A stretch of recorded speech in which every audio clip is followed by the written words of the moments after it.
Dans cette vidéo, on va parler du concours écrit de l'école normale, comment maximiser ses chances pour être admissible. Donc le concours écrit de l'école normale est extrêmement spécifique. Il n'y a que 3 épreuves, en MP en tout cas, et en MPSI c'est comme ça, et en MP2I pardon, en MPI. Donc il n'y a que 3 épreuves. Si tu passes en MP option info, donc soit tu passes en MP option physique, tu as une épreuve de maths, 2 épreuves de maths pardon, tu as maths C, maths D et l'épreuve de physique. Coefficient T 6, 6 pour l'épreuve de physique et 4 pour l'épreuve maths C. Soit tu passes en MP option info, tu as 3 épreuves, une seule mathématique. Donc c'est très risqué. Enfin, si tu es très fort en maths, c'est risqué. Si tu es fort en physique, c'est un peu moins risqué. Donc si tu passes en maths option info, tu as coefficient 6 le maths D, coefficient 6 l'épreuve d'info et coefficient 4 l'épreuve de physique. Ok. Donc déjà c'est très risqué. Ça veut dire qu'il faut assurer coûte que coûte le maths D et le maths C si tu passes en physique. Si tu passes en info, il faut que tu travailles l'info pour gérer l'épreuve d'info, qui est coefficient 6.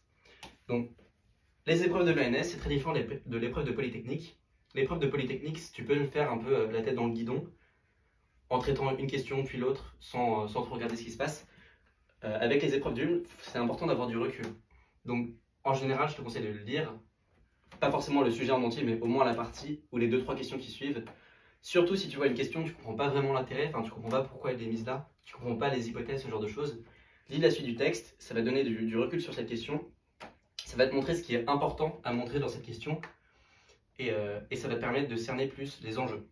Ok. Donc ce qui est important, c'est surtout dans le maths D, en fait dans le maths D, c'est une épreuve de 6 heures, c'est beaucoup trop long. En moyenne, tu passes 1h30 à juste regarder dans le vide et à bloquer sur des questions. Vraiment, c'est possible de. Enfin, c'est beaucoup trop long.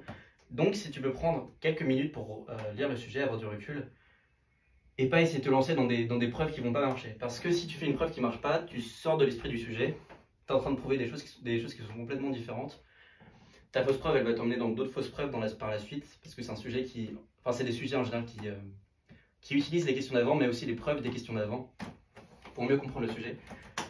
Donc, essaye de gérer toutes les questions.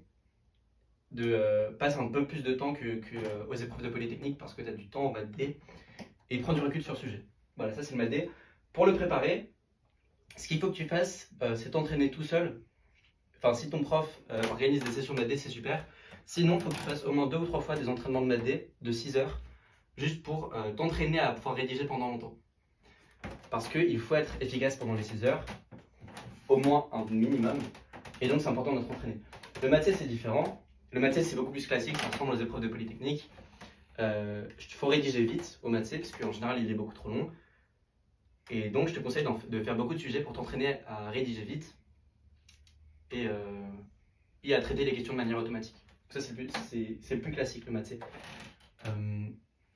Donc, les épreuves de physique et de français, tu as une épreuve de français et une épreuve d'anglais qui vont compter, mais ça compte pas pour l'écrit. Enfin, ça compte pas pour l'admissibilité. Donc, j'en parle pas. Enfin, j'en ai déjà parlé dans ma vidéo Polytechnique.